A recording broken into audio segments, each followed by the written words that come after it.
member of WildGamesProductions.com and D20Radio.com.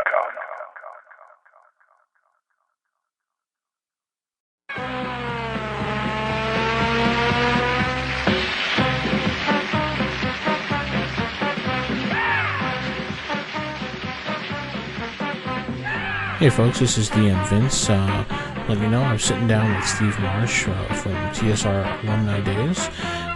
He's notable of working on the X and the BX edition, Star Frontiers, and he had his hand in Call of Cthulhu, the first edition. So sit back and relax and enjoy the interview and listen in how he talks about TSR and his work and how he got established. Fun interview. Enjoy, guys. So, Steve, how you doing today? I'm doing really well. We made contact, and you survived the hurricane. Yeah, that was pretty bad, that hurricane. So I won't take up too much of your time today. We just wanted to get, touch base and let everybody hear your voice out there and hear your thoughts in actual, sound form instead of just seeing words on a page. So that just sounds good to me. Yeah.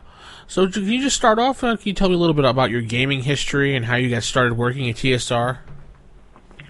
Well, back in the 60s, when I was a kid, I was playing a lot of board games. Mm-hmm. And I thought, I ought to be able to design a role-playing game. And so I was trying to design one I'd never actually played miniatures, so I was working from board games and working from the Golden Bough trying to work out a magic system. I wasn't getting very far. Mm-hmm. I kept thinking about it. One day, 1974, very beginning of the year, I sat down in a class next to Sandy Peterson. Oh, okay. And he had a copy of Dungeons and Dragons, the first printing. And I looked over there and I saw the book, and I didn't even know Sandy, but it looked interesting, so I asked him if I could borrow it. And he said yes. And we started playing together, and I started corresponding with Gary Gygax. Cool. And then eventually, Gary wanted me to come out and work for them after I finished law school, doing both game design, maybe a little bit of in-house legal work. And I was interested in that, and I spent a summer out there working for him. And then, not that much longer, he lost complete control of the company, and I got a rather nasty letter from the Blooms telling me that I wasn't needed. Ooh. And that I'd never been needed. And, just one of those stupid things someone has written when they've talked to an attorney and are bound and determined to irritate someone as badly as possible. And this was around the time of 85, 86 you got that letter, or? Oh, I got that letter in right around the turn from 81 to 82. Oh, so Gary was still with the company, just wasn't in complete control anymore. Yeah, what happened in that... I don't know if you've ever heard about the Saturday Night Massacre where TSR had its first firing. I've heard some talk about it, but no one's actually explained it in detail. What they did is they asked everybody to name 2 projects they'd worked on in the last year. Okay. And if you could not name one project of any type that you'd worked on in the company, you got fired. Oh, gee. And they fired 70 people, mostly family and relations and friends of the Blooms, who had been working for a year and never actually worked on anything. Wow. I mean, people say, how could they fire all those people? It's like, well, I remember hearing what the test was. It's like, how could you work at a company for a year and never actually touch anything? Yeah. Not be able to come up with the name of a single product. You're in the game design department, Well, what did you work on? I hung out for a year. And a number of those people had company cars. Oh. And they went back to having a single company car. And they fired all the people that weren't doing any work. And Gary would bounce in and out of kind of control the company. And what would happen is people would get desperate, they'd let him run things.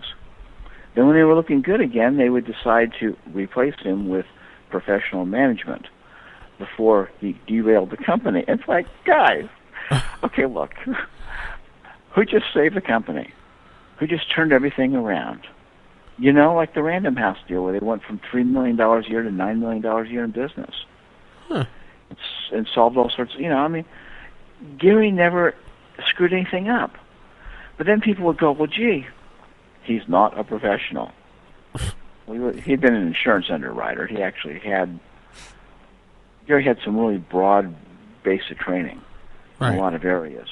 But they're going, oh, no, we can't trust him not to screw this up. And then, they go from $9 million to $27 million in revenue, and they're in trouble.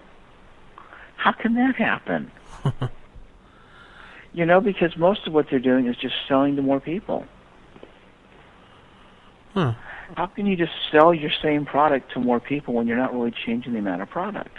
True. Okay. But, you get enough people that are just hanging out, not doing any work.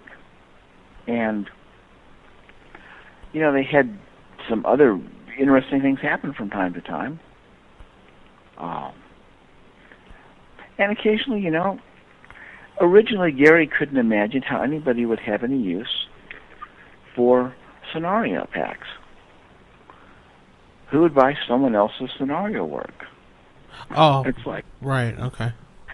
And so when Judges Guild won the license, it was like, fine. Except, I remember doing approvals, and it's like, you can't have naked women running around the countryside. and making up for their lack of armor by having lots of magic. The whole world will be up there trying to harvest them. And no, you can't have a group that kills every man they meet, including all the male children, and have them be lawful good. Now I've met the idea of a lawful good society of naked women running around the countryside probably appeals to you, but it's not going to work. We're not going to approve it. No. And so Judges Guild started doing unapproved stuff, and people noticed it was selling. And about that time, we had a guy mail in a project from school. He just wanted us to see it, and it was beautiful. And I said, we need to do more of our own stuff. It was kind of Aztec themed, Altars of Tehuacán or something. This is his working title. Huh. It was beautiful. And they, TSR started doing their own supplements as well. And quite frankly, I think a core thing anybody doing a role-playing game needs to do is they need to ship it with a core set of encounters in gaming. Right. One, so that people get an idea of what gameplay should be like, and two, so that players have a core shared experience. The Against the Giants, which was a beautiful piece of work, but so many people out there have shared that experience. And so when they're talking about D&D, sure, there's a whole bunch of things they didn't share, talking about a particular age group. But they all have that experience together. What happened when this? And so, my group may be in Alaska, and your group may be in Florida, and somebody else's group may be in Zimbabwe. It's kind of A to Z. Yeah. But if we all played through that, then we all had an experience together. True. So if we meet up, we all had that experience. Mm-hmm. And I think that's underappreciated. It was one of the big strengths of RuneQuest was they had Glorantha as a shared setting. Right. And something Glorantha had that Empire of the Petal Throne didn't is you felt you could make it your Glorantha. Whereas Empire of the Petal Throne, a lot of people felt like they couldn't quite get it right. Yeah, a lot of people think it's a little bit wonky, but I enjoy it. Well, I enjoyed it, but the question was, could you make it your Petal Throne, or did you have to have Barker's Petal Throne? Oh, yeah, that's true. Whereas most people that play RuneQuest have no problem making it their RuneQuest or their Glorantha versus Greg Stafford's. And of course, it helps that Greg keeps changing his mind about what Glorantha really is. That would help. And that helps reduce the connection. Gary tried to do the same thing when he started saying dwarvish women have beards. I went, what the heck, Gary? He's going, this will cause everybody to realize that they don't have to listen to every word I say, that they should feel free to ignore me. And I said, okay. And, there are still people out there, oh, yes, Gary Gygax said dwarven women have beards, therefore they all have beards. It's like, they missed the point. And it's like, I won the argument. I said, see, that won't work. But you got, in the early days, I don't know if you've read any of Stephen Brest's books. No. The Vlad Taltos series. Mm-mm. They're his D&D campaign. Oh, really? That he played in, yeah. Vlad Taltos, is an assassin. And he just happens to be a player character. Now, the rules are kind of different. His elves are actually highly evolved lizards. His dwarves are the natives of the planet.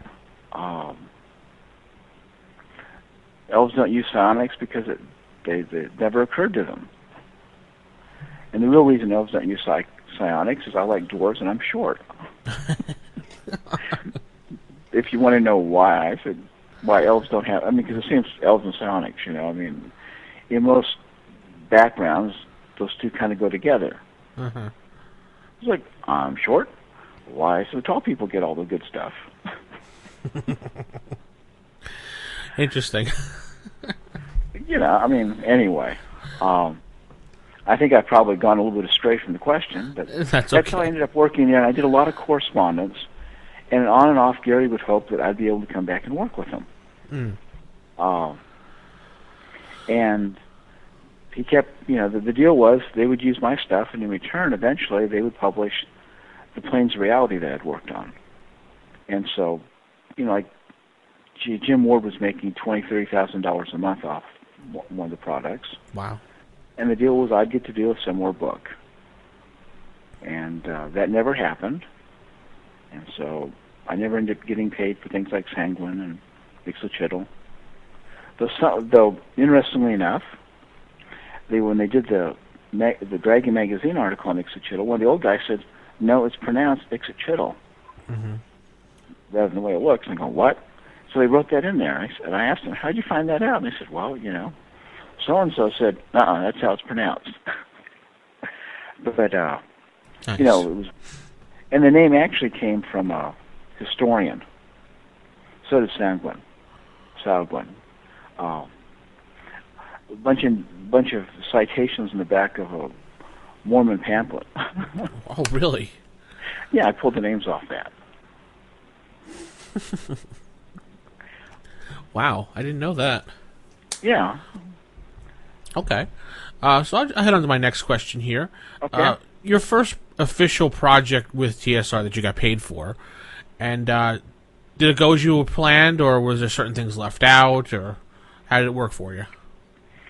The first thing I ever got paid for, surprisingly, was Saga, the little minigame. And the deal was, which seemed kind of strange to me, they were going to pay in-house designers who did games like that royalties, as if they were working out-house, to kind of encourage them to feel comfortable not leaving the company and doing stuff. The stuff I did for Blackmore, I did the underwater encounters and a bunch of stuff.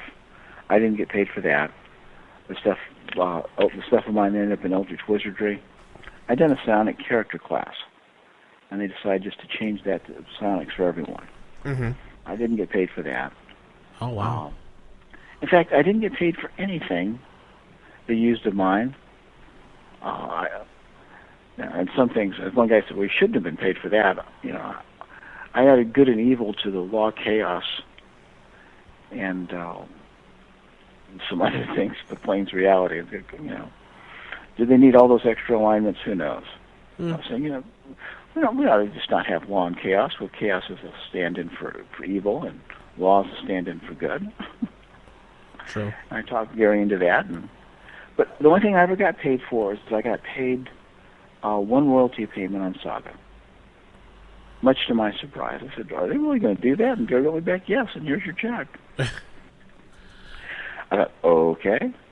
But everything else TSR was supposed to pay me for, or either in cash or in other things, I never got paid for. Well, what about the expert book that you had your hand in? I was working at TSR, so I guess I got salary on that. And Okay. so I did approvals. I did the experts. I did the expert. And it's funny because I ran into some stuff. TSR often would have stuff around. In fact, talking to Tim Kask, one of the reasons he wasn't sure exactly what I'd done, even though he edited a whole bunch of my work, is it just showed up in the basket of stuff. Gary had a basket of stuff, and he would give it to Tim to work on. And they never quite communicated where it came from. It was obvious in Gary's head. He'd write about it. He'd have these columns to say, so-and-so does this great work, and so-and-so does this. But sit down and have a conversation directly on point. By the way, I got this from here and this from here. Anyway. And so Tim worked on a lot of stuff without knowing where it came from. But we had this pile of stuff, and I remember looking at it going, my gosh, I've got to put this in the expert set. And I remember talking to Tom Oldbay, and he said, no, that was supposed to go in the trash. Which made me feel much better. Okay, I remember just looking at it going, how am I going to do this?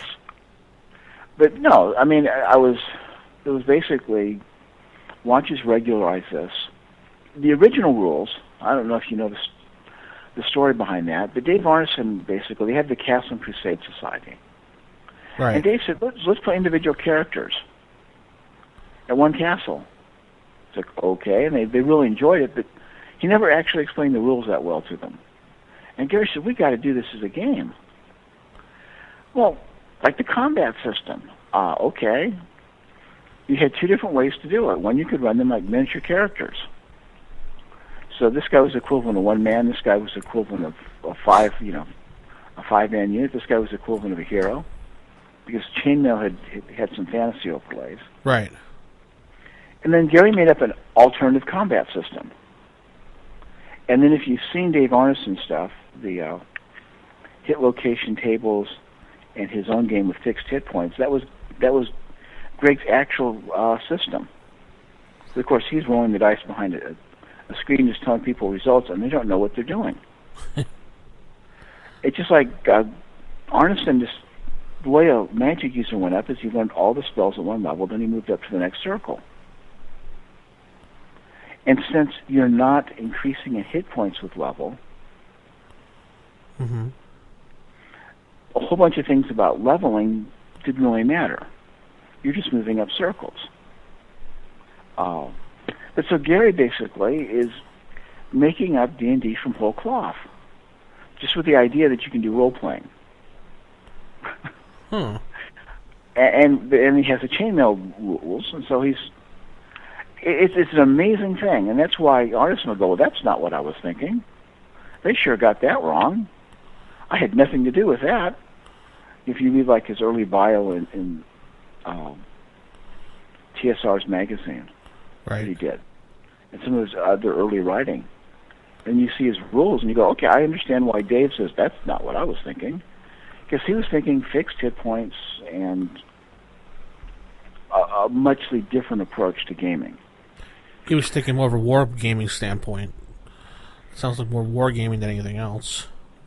Well, and of course, the original rules, Gary just thought everybody would customize them to their own game. And so when you think, you think Steve Marsh, you think, well, that's an alternative. Whereas Gary would have said, that's perfect. And you go, okay, that doesn't look anything like, the Greyhawk setting. And Gary would go, well, of course not. That's what I intend. People would just take these and make them. And they discovered that, one, they couldn't have tournaments, and two, most gamers were not comfortable remaking the rules. Right. Now, I played with Sandy Peterson. Gee, Sandy was completely comfortable remaking the rules from scratch. In fact, for a while, I thought, if we worked at it, we could probably do a new game every 2 weeks. maybe once a month with polish. You know, I was doing some stuff with Sandy. I thought, we could just do a new role-playing game once a month.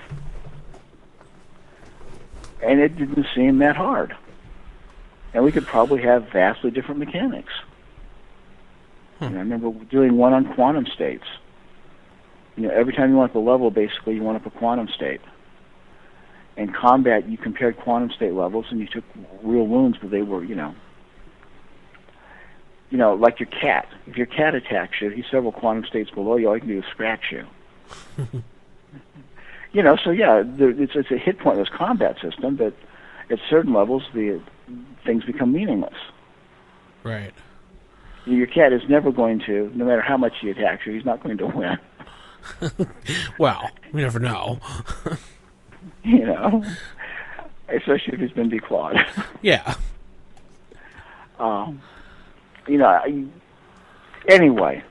But, I don't see a real market for a new role-playing game once a month. It's radically different. Whereas what Chaosium did, where they had similar mechanics in different games, that the fact that you can move from Call of Cthulhu to related games fairly easily actually makes them more attractive. Because you don't have to relearn the systems. You can go from Stormbringer to Call of Cthulhu to Glorantha. Yeah, true. And TSR originally they had a Barsoom game. You could play John Carter of Mars. And they had Boot Hill. They had their top secret spy game, which actually got investigated by the CIA once. Yes, I remember. Someone told me the story about how he was in a casino, and they thought that he was actually doing something to rob the casino. But the best one is when they got investigated in Lake Geneva. Yeah. They were doing some moves by card, sending postcards. Mm-hmm. And somebody had something about killing this guy in the Middle East. Well, it happened to be that the names and the identities and the roles and the jobs matched up. One of those accidents. Oh, no. And somebody who knew what they were doing actually saw the card. Oh. Which is a huge coincidence. And the first thought they wanted to know was, why would anybody want to kill him? It's an innocuous guy who's out in the open, okay? It's like, somebody's going to kill him? And they trace it back to Lake Geneva, and they show up at the game company headquarters, and they walk in, and they realize, as they're starting to talk with the designer, one of the designers who had sent this card, because they asked, can I talk to so-and-so? It's like, do you know? And the guy realized, so he's in a game company. And then the interview falls apart, and he just wants to get out of there, where they've got lots of questions for him. And so it was much less a disaster when poor Steve Jackson got raided by the Secret Service. Oh, boy. I don't know if you've heard about it. He was doing a cyberpunk game, and some idiot thought it was real. Yeah, I did hear about that. And they seized all of his stuff. And he won the lawsuit that came afterwards, but it was like, guys, cyberpunk is not real. Especially with the kind of technology they had then. It's like, it's not even close to becoming real. No, not even. He's now running a huge terrorist network out of Austin, Texas. Impossible. Now maybe, if they thought he was going to try and create a pothole sealing network or something, I can see that coming out of Austin, Texas. Yes. Back then, not now, it's like homegrown beer. And microbrew distilleries aren't illegal. But anyway, I always felt sorry for Steve Jackson. It's like, surely they should have shown up, realized it was a game company, and been embarrassed. Yeah, really. And TSR, by the way, was a much calmer place than some other game companies. I heard from various other designers and authors that they used to have a lot of fun, and it was a good place to work. It was very pleasant. Now, game testing was done in the evenings. Right. One did game test like a scenario or something, and whoever was running it provided chips and soda. So if you wanted to play test something, you had to do it on your own time, but they'd pay you in chips and soda. But and then Lawrence Schick would do his chunk rock. which is music sped up so it sounds like chipmunks singing punk. And some pieces of music do that. They sound like punk rock sung by chipmunks. And Lawrence, who had a vast classical music library, also liked the punk, because he said it felt alive. And the chunk rock was just like, yes, you had to just find just the perfect piece, and he would speed it up, and then he would produce these chunk rock albums. But, you know, I mean, compare that, there were some places where the marijuana was real heavy. And another one, they were talking about the amount of sex and drugs they were doing. And, you just look at that and you think, my gosh, their HR, if they'd had an HR department, they would have, had a heart attack. Whereas TSR, it's sit around, BS, eat chips, and drink soda. And play some chunk rock, maybe, if you're lucky. Water gun fights. Yeah, I mean, it was, and they had one person who for a while was dressing inappropriately. Bless her heart, she was reading New York fashion magazines. And sheer blouses and the braless look were in. Oh, yeah, okay. And, everybody just kind of looked the other way. Nobody stared. Nobody took his invitation to do anything. Everybody just kind of, you just can't, stare at someone that's half naked. and they were dressing out of fashion magazines. They thought they were, they thought it was completely appropriate.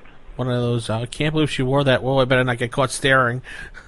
Yeah, so, there's a whole bunch about it I can't tell you because I always look the other way.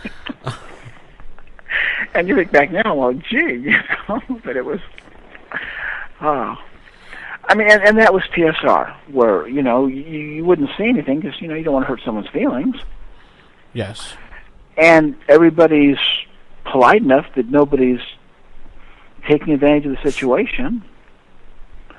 And, it was a good group, They used to talk about Tom Lamb, even the janitor's a game designer. Because that was Tom's official job. He was a janitor. Was it the janitor? He was, and he had a closet where he kept huge stereo equipment, and he did his game designing. And you can think of some of Tom's designs in the context of a real limited space to work with. Yeah, literally. And it's just great. I mean, how many people have a janitor who's a world-class game designer? Nobody. But, and Tom enjoyed being a janitor. They needed one, and, so he volunteered, and he actually did the work. Yeah. And that way he said he could design games in his own time without having to, deal with people. True. And only show them when they were ready. And he was, I can't speak for him now, but at the time he was just a wonderful guy. Yeah.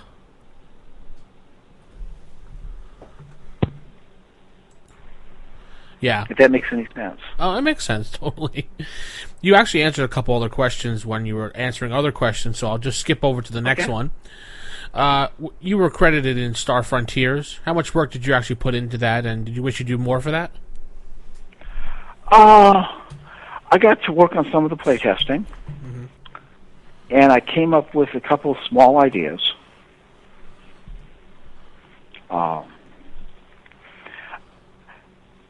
Things like if you run stuff in sync with someone's brainwaves on a little bit slower,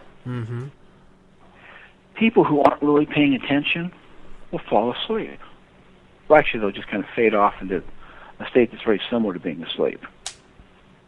Hypnotic state, maybe? Yeah, it's kind of like a hypnotic state. It's a meditative state. Right.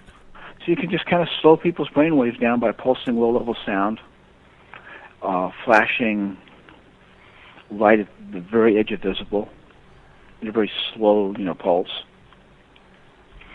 And it's great because if you actually hit them, they wake back up. It's kind of like the lightest version of the sleep spell. Meaning anybody who's really alert and doing something doesn't fade off. Anybody who's threatened doesn't fade off. A loud noise wakes them back up. It's like a technological sleep spell. Yeah. With all the limits it should have had. But Star Frontiers is actually a rather good game. Yes, I loved it.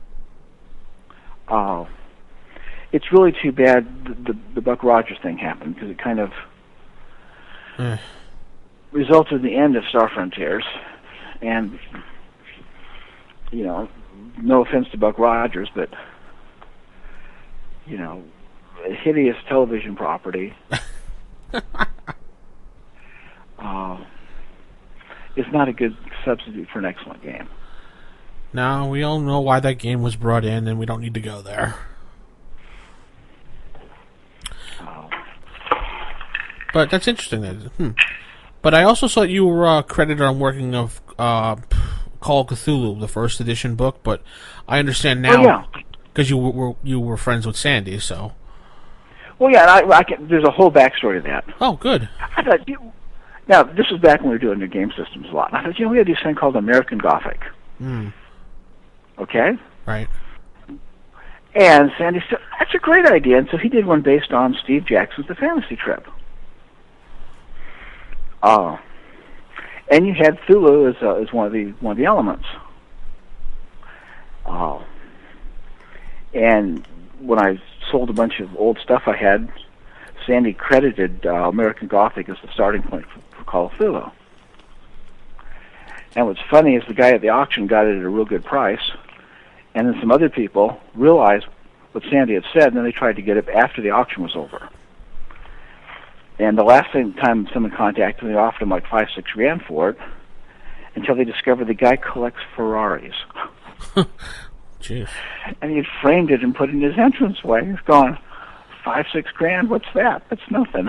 Yeah. And so they gave up on it. But it did not have that much in common. And then Chaosium was looking to do a Call of Cthulhu game. All they had was stuff that was terrible.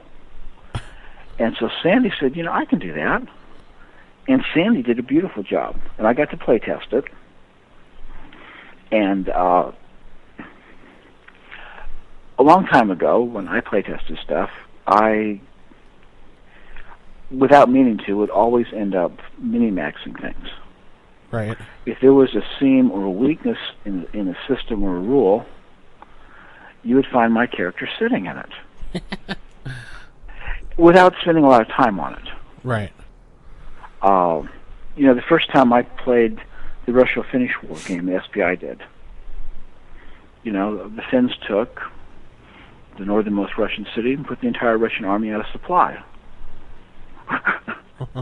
And it all went away within 3 turns, Wow.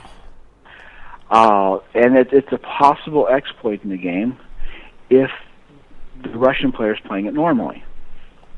And the Finnish player is willing to actually just commit that way. And the first time I played it, I just thought, I'll try this. The Stormbringer rules had to be changed. Because, I didn't think about it. I just did this. It's like, well, gee, we can't have that in the game. At least not that way.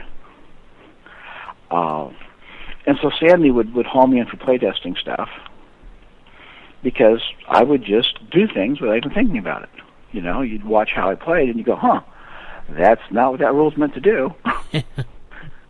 It's not meant to give that person infinite mythos knowledge without any sanity loss, or it's not, you know what I mean? And, I wasn't trying to do anything wrong. It wasn't wrong, it was just available. Right.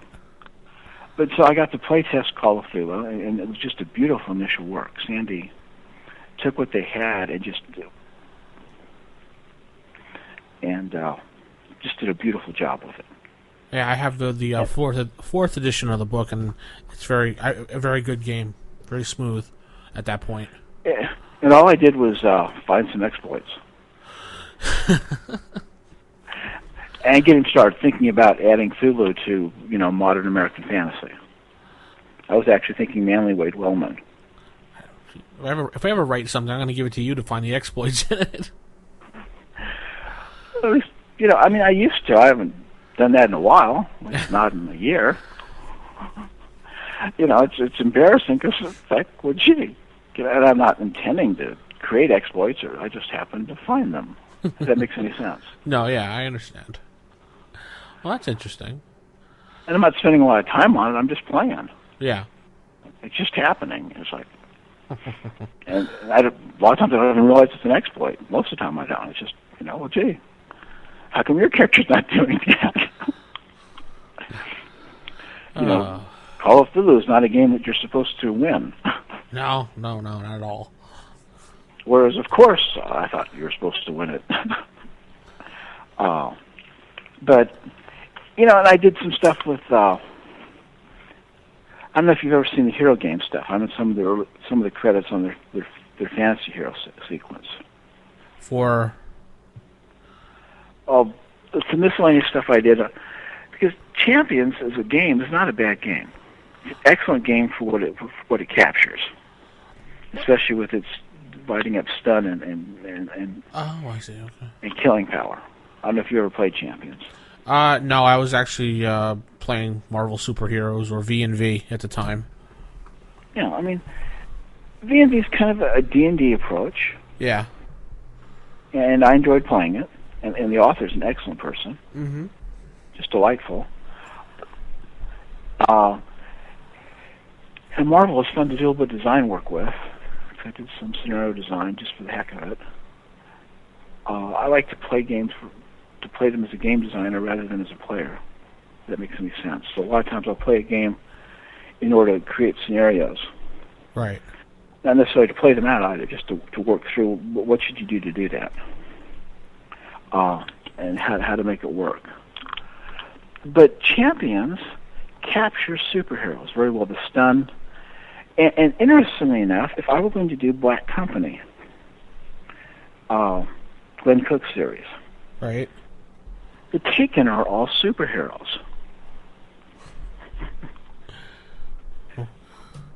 Interesting. Yeah, I mean, you've got normal people, right? Yeah. Think a bunch of, and maybe up to, 4th to 5th level, and then you've got superheroes. And they have things like regeneration, and,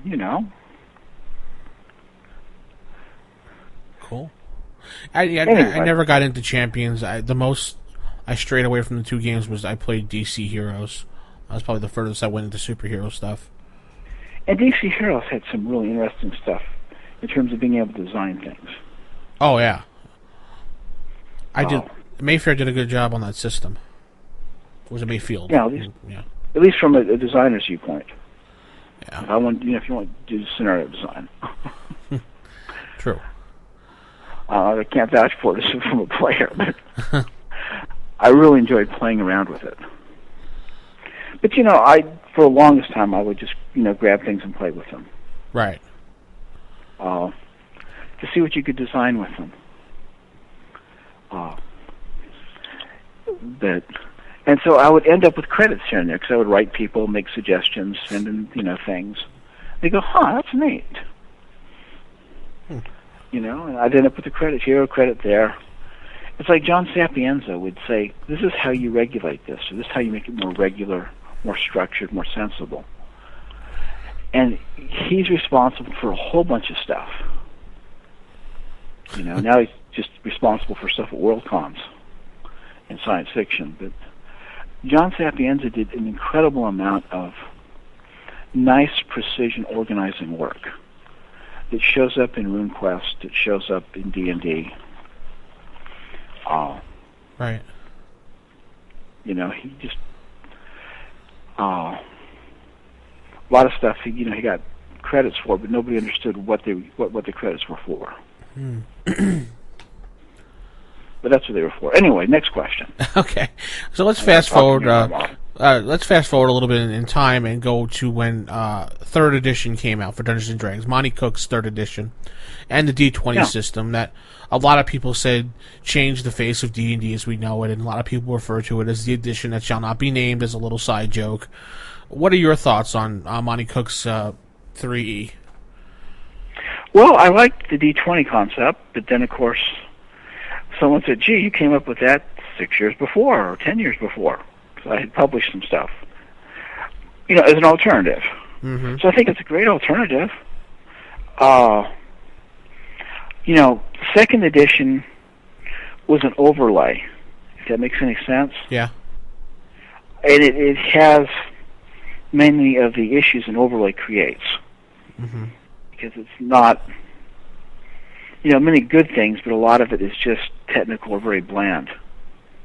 They decided, by golly, they were going to produce Plains Reality, and they weren't going to use anything, they were going to try and preempt it, so I wouldn't. It's like, okay, wish you guys well, but and it comes out very bland.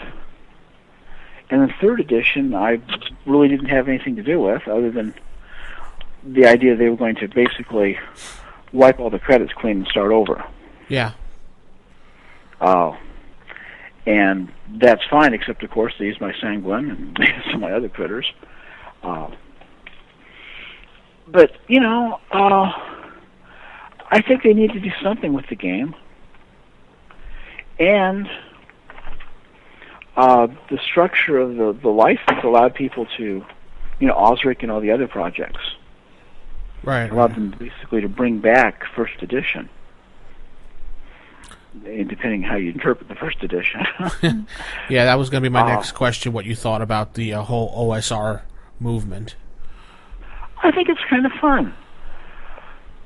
It leads you to customization.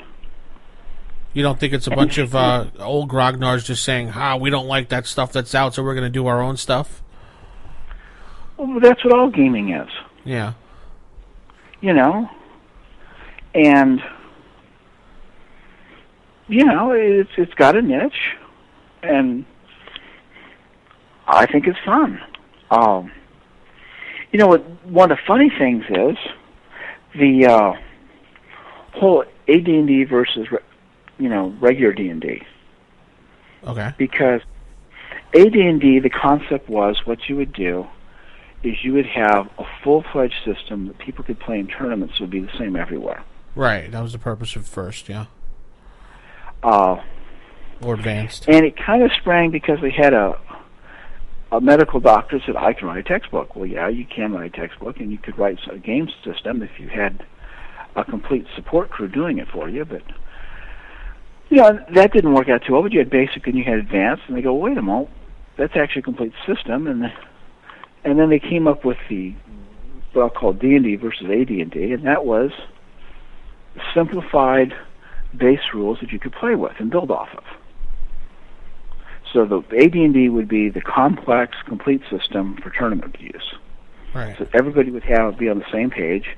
And then you had the expert said and the rest, which was, this is a simplified, coherent system that you can play with, suitable for modification and expansion.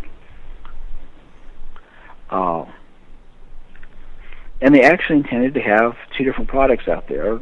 One to encourage people to do whatever they wanted with, and have a simplified base to work from. So you wouldn't have to, for example, keep track of regions for spells and all the miscellaneous complex stuff. Mm-hmm. And the Osric type movement, and I don't mean to put one group ahead of the other. Oh. But it's nice because it says, hey, you are free to do with this game what you want. Do you want the new 4th edition that plays kind of like World of Warcraft? In person rather than online? Okay, you can play that. You want to do something else? You can do that. The one thing I do miss is you don't have chainmail type combat in anything. No. So that you go up a couple levels. Now you're fighting like 2 men, which means you attack twice around. A Balrog with 10 hit dice, which was a huge monster back in the day. Yep. If he's got 10 hit dice, he attacks 10 times. Plus his area of effect attack and special attacks. Oh yeah. And that's suddenly a really fearsome character. Instead of basically being able to kill one of a mob every other round, he can destroy an entire mob every round. Yeah.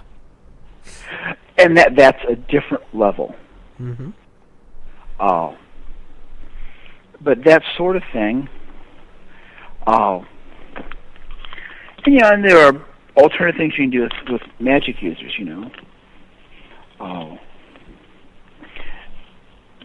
Right. Fighters are basically getting, let's say an 8th level fighter has 8 hit dice, so he gets 8 attacks, 8 individual attacks, whereas a magic user gets one at level 8, gets one 8 hit die attack. Right. You do that. So, and, there are a lot of things you can do. And one of the neat things about D&D is it gave people more hit points. Yes. With levels. And I always liked, of course this term has been ruined by alternative medicine, but the homeopathic system, which comes from homeopathic magic, which means when you're up a level, you're actually more resilient against death. And because you're somewhat magical, all of your resistance to death is tied into your body. So eventually, I guess you can kill someone by hacking at their foot. So that's why when you hack at their foot, it doesn't come off, because they are a coherent, consistent, magical creature. Right. And a number of groups ended up doing that in RuneQuest when they started doing hero questing. Huh. You had a body of hit points. They combined a number of factors to make the game a little bit less brittle and a little bit more granular. Do you have fights that are brittle, meaning eventually somebody gets lucky, or do you have fights that are abrasive, meaning people get ground down? And D&D made for much more grinding, which meant that you had much less random character death. And that's the problem with some critical hit systems, is that basically what happens is randomly, eventually something's going to get you. Someone said, if you've got a superhero and he's facing 20 kobolds and they're only 2 hit points each, of course they all fire missile weapons because they'll get a critical hit. So nobody fears a superhero. You just need a bunch of, On the other hand, that made me think of masses of elves. The price for elven mercenaries is way too low because they can all cast sleep spells. And so each elven mercenary can take out a dozen or so of the enemy in the first round at range.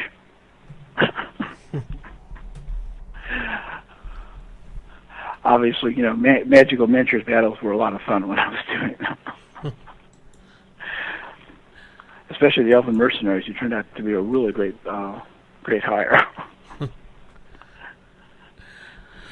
Okay, so I was going to ask you your thoughts on 4th edition and the way Wizards of the Coast is taking D&D right now. Well, it's a nice crossover with World of Warcraft type play. Didn't White Wolf try that, though, making a World of Warcraft game that bombed? Well, World of Warcraft is a game, sure, because... There already was one. Yeah, there already is one. But to take D&D that way, it's an interesting idea. And I think we'll have a lot better idea of how successful it was 10 years from now. We're looking at 6th edition? 1 tank, 1 healer, 3 DPS, party rules. It makes certain types of scenario design much easier. Almost mechanical in the ease of design. It's a play style that... Okay, I'm going to go back to what happened down in Chicago in the 70s. Okay. Led to Greyhawk. Gary Gygax, when he was doing D&D, he anticipated characters getting to 10th, maybe 11th level after years of play, and obviously being ready for retirement about the time they're ready to build a keep. Okay? Mm-hmm. But he was working on a model where you and your buds got together and played every other weekend or maybe once a month. All right? Okay. And that was part of why the idea why would anybody want to buy pre-made scenarios? That and the way Blackmore did not sell. At least people were not very receptive to the Blackmore pre-made scenario. Really? That has, well, it was a very kind of, have you seen the supplement? Yes. And Temple of the Frog? I mean, the problem is it's a very narrow niche. A lot of positive stuff about it, mind you, okay? Mm-hmm. But, how many times are you going to play through it? True. At what level? You know what I mean? Now, what happened in Chicago is you had some kids playing. And I actually roomed with one of them for a while when I was in law school as an engineering major. But they were playing 7 nights a week, 5 hours a night or more. Hardcore. They were about to become the first 24/7 gamers. Now, the first thing that happens is you just consume content at an inhuman rate. Second thing that happens is you get through a year's worth of play in the old style in a week or two. So you have done 2 years a month, 3 years a month,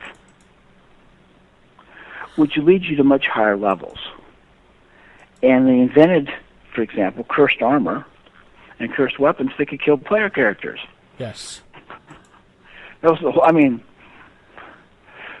seriously cursed stuff versus, the occasional -1 sword that someone accidentally grabs onto and has to have a cleric, cut him loose of. Yes. Oh, and you should have had the magic users analyze magic first. Oops. Before he grabbed onto the loot, come on, guys, wait your turn. Don't steal loot. Bad things might happen to you. The cleric may wait a while. Or you can always grab a cursed sword that you have to hit something that needs magic to hit. People keep them for that purpose.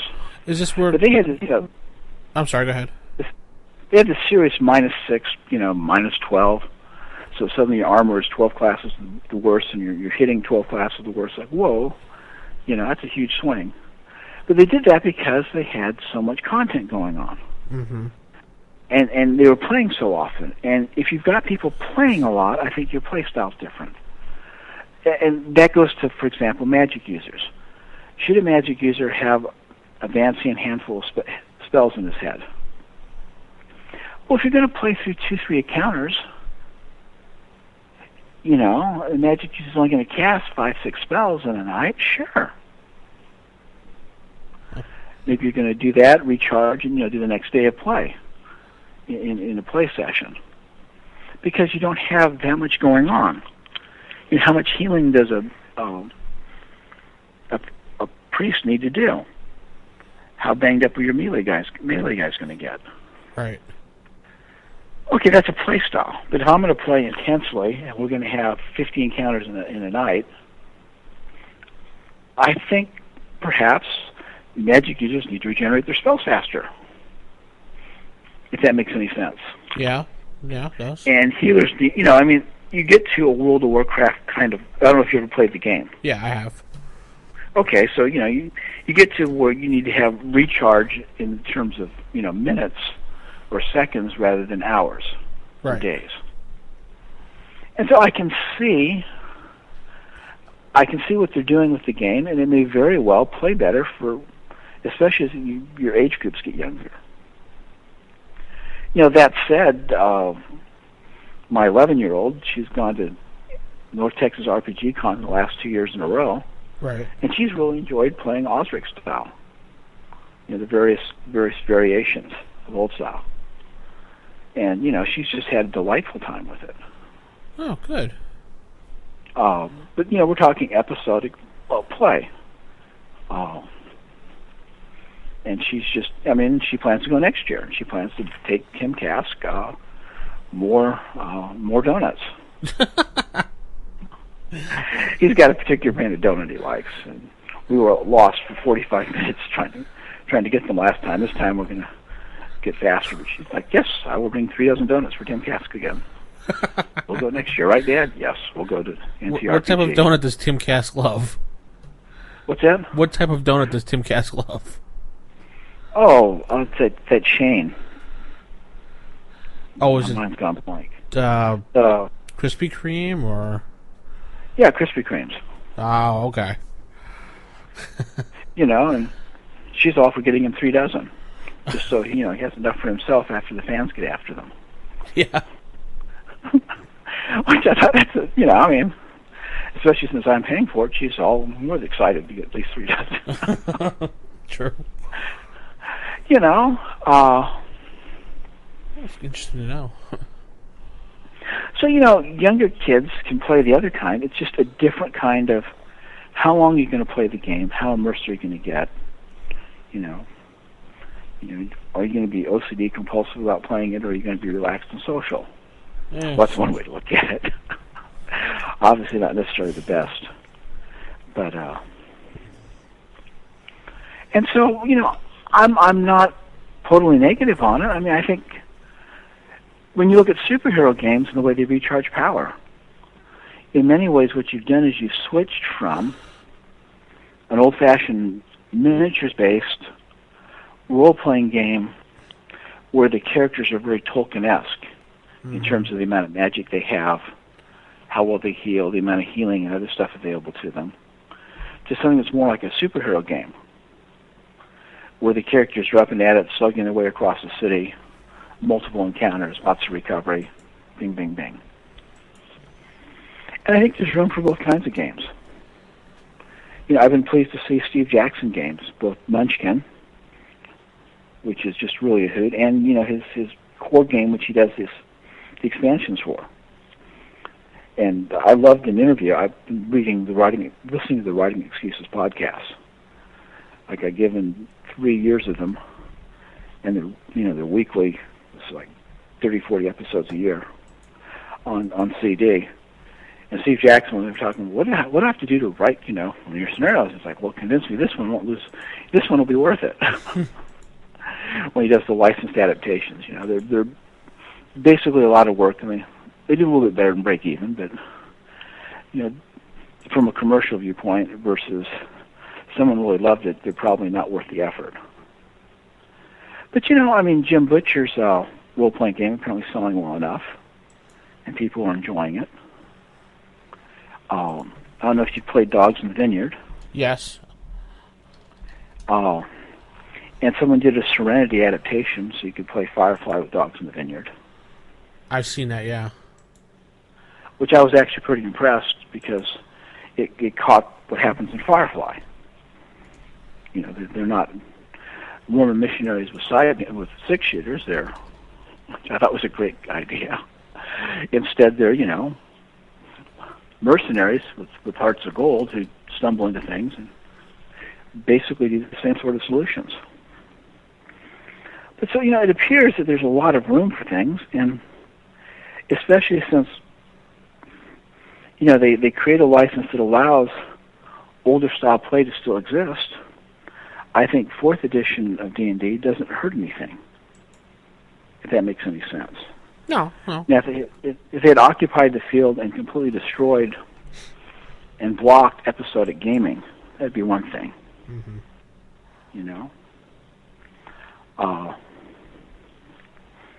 But there's just, there's a lot of flexibility out there, and some groups are more loyal than others. At one time, for every copy of Call of Cthulhu, Chaosium had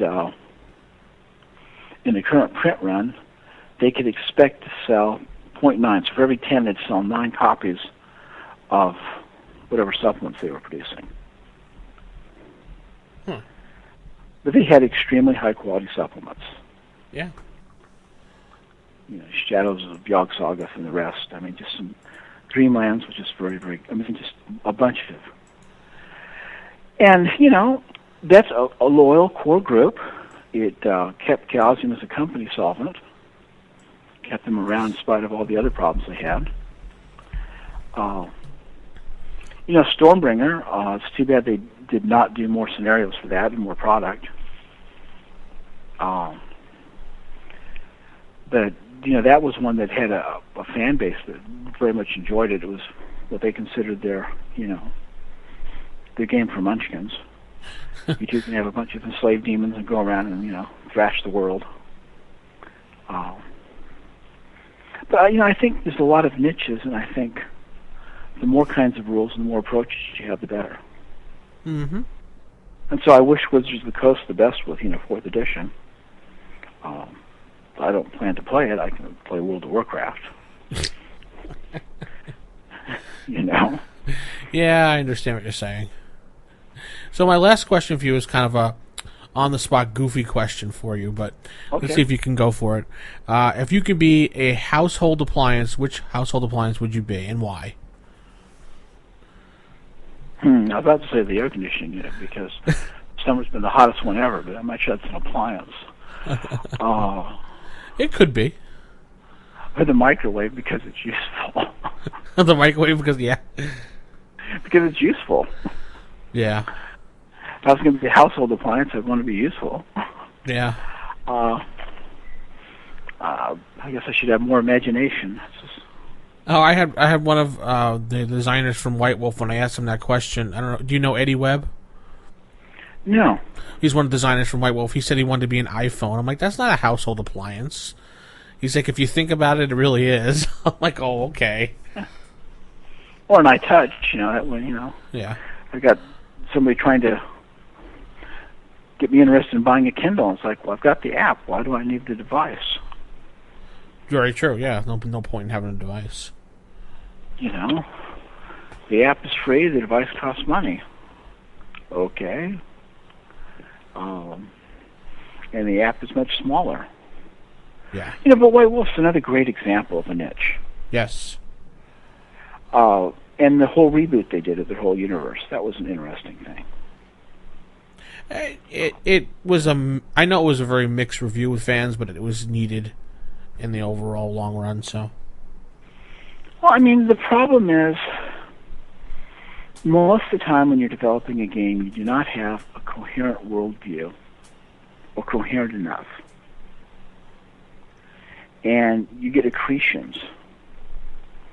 And then you get occurrences, and at some point you get so much mass of it that perhaps rather than updating your COBOL database, you should switch to Pascal. You know what I mean? Yeah.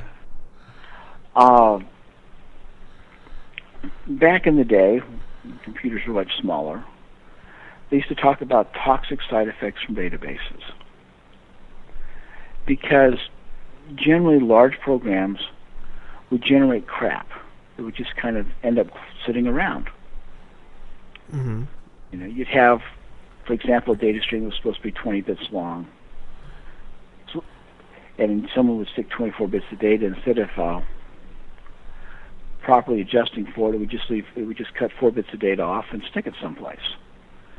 And after a while, you'd have a whole bunch of this stuff just sitting there. And like, where did it come from? What's it used for? Then you would have, as you would upgrade your software, you would, eventually clean it all out, or try to. But you get toxic side effects, and games can get that way. And I think, by rebooting it, they work their way through, and perhaps they have, I'm hoping they have a cleaner product, mm-hmm. And one that's better balanced across their play lines. True. Would I have made all the choices they made? No, but they made a lot of choices. Gee, and the way they wrapped it up. Well, there's only so long you can postpone the whole Kane's coming to end the world thing, so. Yeah, so, in fact, I picked up a whole bunch of books and materials, all the various end of the world things, and I read through them all. The Time of Judgment, yeah. Yeah, I thought that'd be interesting. Maybe I'd done this differently here. I would have preferred to see a better fight there, but it was nicely done. Everybody's a critic. Mm-hmm. But now they've got that out of the way. Versus Shadowrun, which is the apocalypse is going to start in 2030 or thereabouts. Okay, when you get closer to 2030, and somebody else said, I think it was 2011. My mind's going blank. I got the wrong date. It is 2011. Anyway, you get close enough to when it's supposed to start. You can keep it, or you can change your start date. I don't know if you ever read Ariel by Stephen Boyette. Yeah. And then he did his follow-up, Elegy Beach, just recently. Oh, I didn't know that. Okay. Yes, and what he did is he just rewrote Ariel to make it more current. Now, Elegy Beach is a completely different story, okay? Mm-hmm. But the date of the apocalypse and everything going forward has been moved up, so that when you talk about things, they're current things. So instead of lots and lots of anachronisms left over from, because Ariel happened years ago, and so having an apocalypse then makes the date of it and all the stuff forwards a great deal out of touch from your modern reader. And so instead of, he just moved it all, and it works really well. Now, at the end of Elegy Beach, you realize two things. One is that unicorns are eventually doomed, and two, they deserve it. Oh, jeez. But, well, yeah, I mean, they're a source of magical power, and people are going to hunt them for their horns, and you realize eventually they're going to succeed, but they deserve it. That's not the story. That's just an observation. The story is a completely different story. But Ariel comes back and needs help from his old familiar. And it's actually the story of his old familiar's son. It's very nicely done. Okay. Cool. Wow. Well, if you were in town, I'd give you a copy. I don't know where you're exactly at, but... Well, I'm in Dallas, and I think you're somewhere on the East Coast. I'm in Pennsylvania. Oh. But I was going through books, decided I was going to clear out, and that was one of them. So. Huh. But it's not a bad book. You're just done with it. Yeah, and it's not. It doesn't have a lot of value for rereading. If that makes any sense. Yeah, I've read books like that. Yeah. Some stories there's a lot to reread in them. Some, once you've gone through the entire permutation of the plot and what happens, there's not that much left. But there's going to do probably at least one more story in that setting, using one of the characters, which ought to be very interesting. Okay. But he got sidetracked, of all things, doing music. Cool. DJing. And that's why there's been so little written output from him. Okay. Sandy Peterson, got hired by computer game companies. Oh, is that where? Oh, okay. Yeah, what happened was he went out to a convention and they started. These computer companies were trolling the role-playing game guys looking for designers. You can surely have somebody here. And then Sandy went out and interviewed, got a job, and then from there he eventually ended up working for id, and then he worked for the guys who did Age of Empires Ensemble. And then when Microsoft decided to close Ensemble out to maximize short-term revenue, Sandy started teaching at SMU, and now he's running with, I think, Barking Wizards, to double-check. They just switched, just gone. They're using an existing game company to do some startup stuff for some games. All right, well, I think that's all the questions I have for you today. Okay. And Did anything else come to mind? Is there any other long... it's too bad there's not a lot of gossip. No, not right now. Frank Metzer's a nice guy. Tim Kask, is great to deal with. Jeff D. is just a gentleman and a scholar. Did you work with Gene Wells at all, or? Somewhat. Gene Wells was the only person who liked the Gore books. Yeah. With the TSR. Yeah. Which I found okay. And she just liked them. She liked them in rule reversal. Right. It's like, okay, but it was like, and the worst thing about the Gore books was to discover that all the things that were bad about them were what the author liked. It was like, and the guy's still out there, still trying to write more of them. It's like, oh no. But no, Gene Wells stuck in my mind because she liked the Gore books. Yeah. Like, okay. Thank you very much. It was interesting to know. And she was dating Skip Williams for a while. Skip was a really nice guy. Yeah. You know, Errol Otis, I should have stolen his.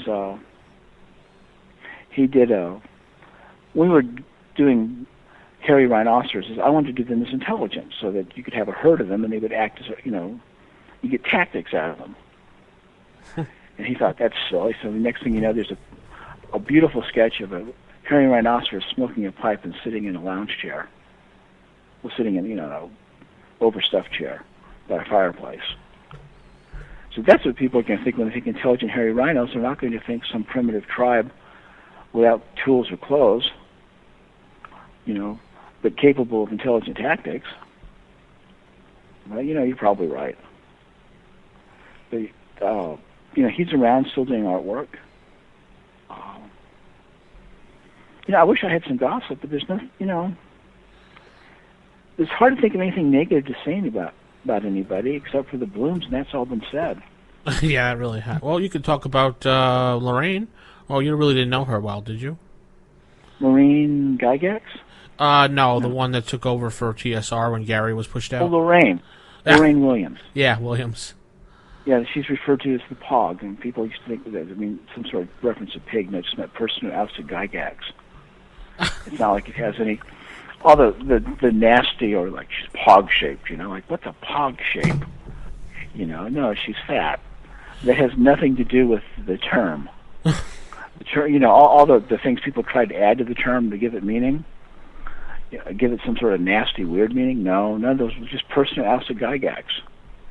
I remember Gary used to say she locked his office and she burned everything in it, and I thought that was a metaphor. It turned out actually she got rid of everything in his office.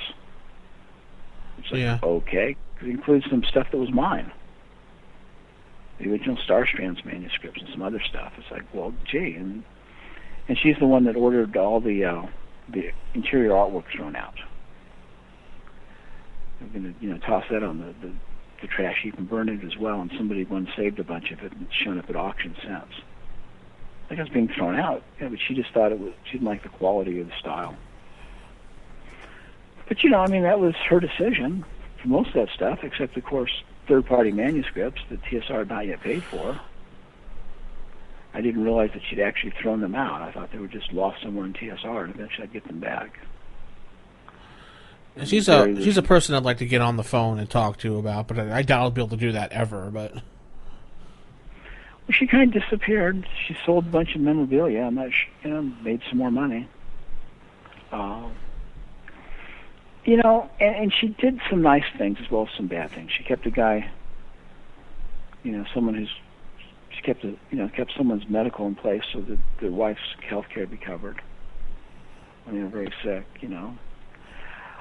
I think she just was not a good cultural match for the people she was dealing with, and it was not a good basis for respect on either side. I don't think she respected gamers or the company, and they didn't respect Buck Rogers.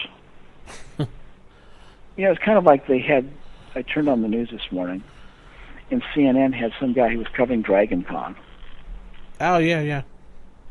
And he had a real hard time not being just as dismissive and nasty as he could be. He was choking it back, but, and kind of sniggering. And it's like, okay, guy, you obviously don't think well of what you're covering. I understand. I've seen some of those fan costumes myself. But, that's no need to be rude. And I'm sure you think your news coverage is a higher quality of entertainment. Actually, I don't think he realizes that his news coverage is perceived as most people's entertainment rather than news. So, which is more entertaining? Which do more people get more enjoyment out of? Yeah. And that's where she was. She saw Buck Rogers as a very high level of aesthetic and intellectual functioning. And games is not up to that. And most gamers didn't have that appreciation for it. And of course, she got rid of Gary Gygax, and then a number of decisions were made that did not go as well as perhaps they would have if Gary had made them. Gary just had a very good track record for the decisions he made, other than, of course, taking money from the Blooms in the early days in order to be able to sell faster. Let me tell you the problem TSR had. Mm-hmm. Their sales are more than doubling every year. Most of their suppliers that supplied them were on 30-day contracts. Most of the people they were selling to were on 60 days. So they had one California outlet that was huge for them, and that outlet was on 30 days. And the result was that they were in a huge cash crunch, a huge constant cash crunch. If their sales were only gone up 10-15% a year, they could have self-financed it easily, if that makes any sense. Yeah. But when you're doubling every year, sure, you're making money hand over fist in a really impressive way, but, your base costs are just exploding. And that was the problem they had. The Random House deal, where Random House became the publisher, was great until they had a huge chunk of inventory that Random House sent back and they had to buy back. Because they had a contract where they swallowed the losses if that happened.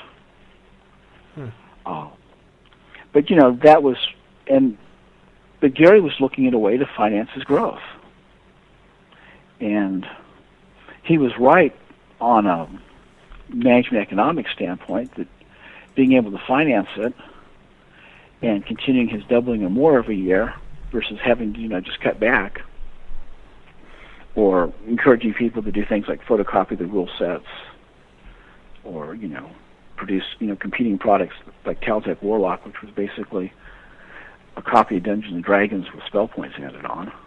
Right. Both of those were not good alternatives. And so, he made, but that's what ended up with him out of control, not having control of the company, and caused things to go downhill from there.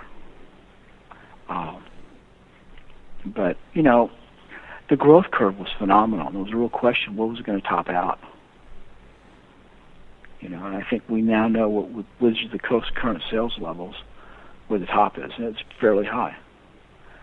If he just had, if he'd been able to get printers that would put him on 60 days, and all of his buyers would have been on 30, he'd have been fine, because he would have had that credit overlap.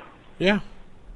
But he could not. Bankers couldn't understand the whole trying to get credit for banks. It's like, well, where's the security? Well, there was no security. What's the product? And you show them the product, and they're going, "That's your product."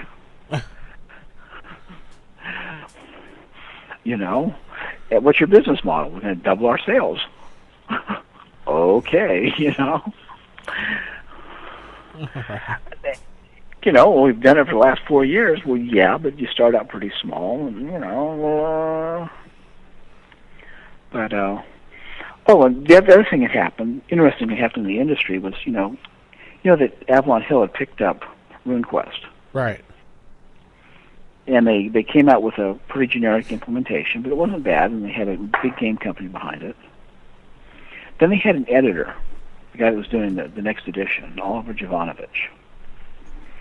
And bless his heart, he got arrested for rape. Oh. And given the fact that the appellate court reversed the conviction with really harsh language, it appears that it was completely faked.